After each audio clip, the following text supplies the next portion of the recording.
y'all actually do, so we can see what's coming. So that's why you bank on that. Yeah, exactly. We're really going to fight to get this race in today. Yeah, it's amazing. What's going on with really that?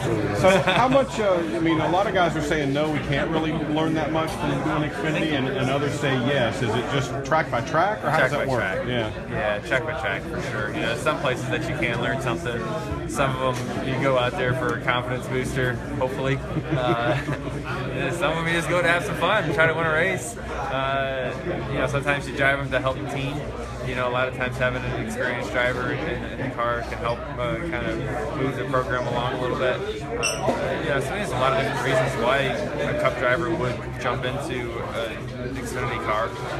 You know, I guess any way you look at it, there's a lot of good that can come out of it, but you have to weigh out the possibility of the bad a lot of times. You know, what's the main priority? The main priority is to go out there and win the Cup championship, right? So a lot of times if we can elevate the Xfinity program, it helps the Cup program as well. You know, so we kind of, you got to put all that into the equation before you really figure out what's worth it and what's not. Do you feel the rounds intensity ratcheting up? I mean, it almost feels like the first round is just do your thing and let a few guys knock themselves out. That's pretty much what the first round is. The first round, and I said before, it's base hits. You know, you go out there and just, you know, you can top 10 it all the way through and get through to the next round. You know, we were able to do a little better than that, which is good.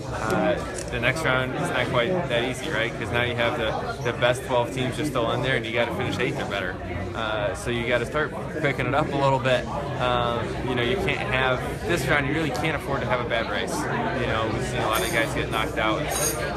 You know, in Talladega, you don't know what's going to happen there. So big Charlotte and Kansas, two of the most important races of the chase. I think if you win one of these, it's a huge advantage. Just like if you're able to win in Martinsville, it'd be a huge advantage for Homestead. So I think you kind of have that thought in mind. If you and your speaking right a little bit, yeah. It is sitting down to write the card after the race. A couple thoughts go through your mind. Gosh darn it, I wish I had won.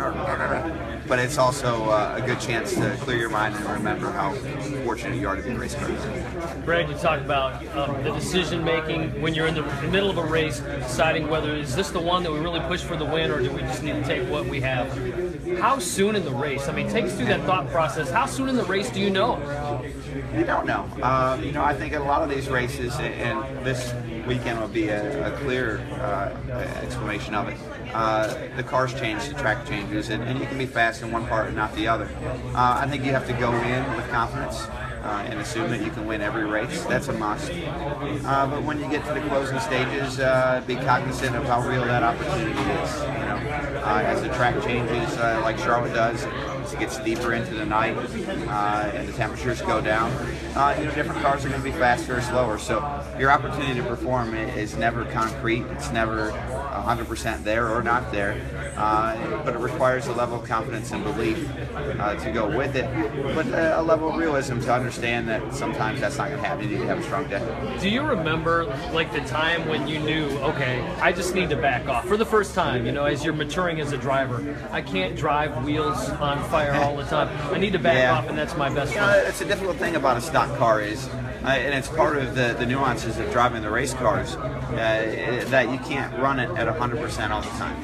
If you drive a stock car at 100% all the time, you're going to burn the tires off, you're going to burn the brakes off of it, the engine, all these things, and the car will go slower.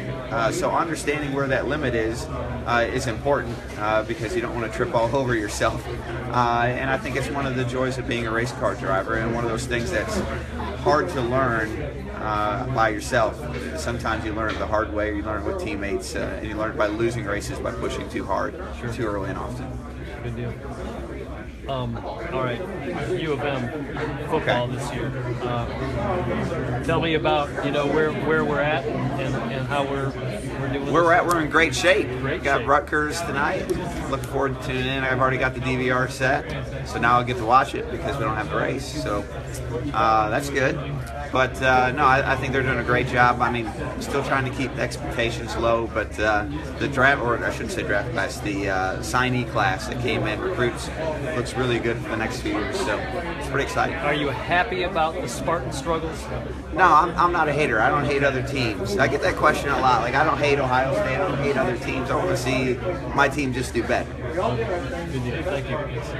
Brad, I'm sure this has been asked and stuff, but you know, you guys monitoring the weather a little bit too, just to see how it'll affect you tomorrow night. Looks like they should be able to get off at some point. Yeah, my team, I swear sometimes they're full-time meteorologists, part-time racers. So I saw their weather reports, and I was getting texts while I was sitting here, it's moved this way, it's moved that way. Okay, just tell me what I'm doing. But those guys, they know more than I do, and I'll just let them figure out and worry about it. How do you navigate this track on a normal night race? I mean, it's difficult to begin with, and now you add the weather in the mix. I think you look at Charlotte as a night race, and the speeds are just so incredibly fast, and it seems like the group kind of narrows its way down to the bottom of the racetrack. So the team prepares the car for that. You know you're going to spend a lot of time in dirty air. You're going to have a lot of green flag pit stops, and trying to make sure you execute those parts of the race are very important. It's my understanding that if the Cup races run Sunday, they'll run before the Xfinity race. So would you run both? Oh, do you think? Wow. I think we would make those decisions upon that announcement. So at this point, my intention is to run both races.